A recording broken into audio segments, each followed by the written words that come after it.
喺2022年嘅時候，我記得我哋係賽車，第一次賽車。咁嗰陣時，我記得仲係用緊普通嘅一個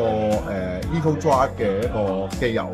咁喺2023年嘅時候，到我哋再賽車嘅時候，呢間公司好令我哋出其意表嘅，佢出咗一隻專貨賽車嘅機油俾我哋去賽車，就係 Ultimate Racing。作為一間全球咁大嘅公司，為咗一個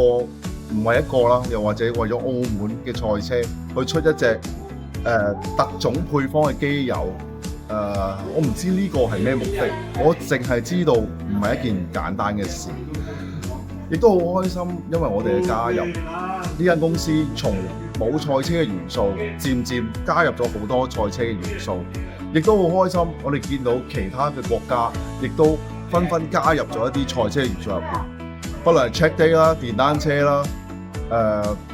好多好多。我哋見到呢樣嘢，我哋嘅賽車文化傳遞到出去，我覺得係開心。其實旅遊局應該揾翻我哋去做啲嘢。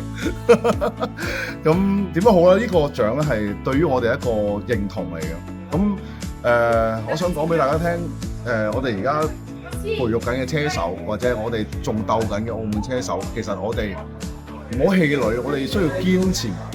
我哋傳遞翻我哋澳門嘅一個賽車嘅文化出去，其實會有人認同。只要我哋用心堅持，繼續去做，一定會攞到呢個獎。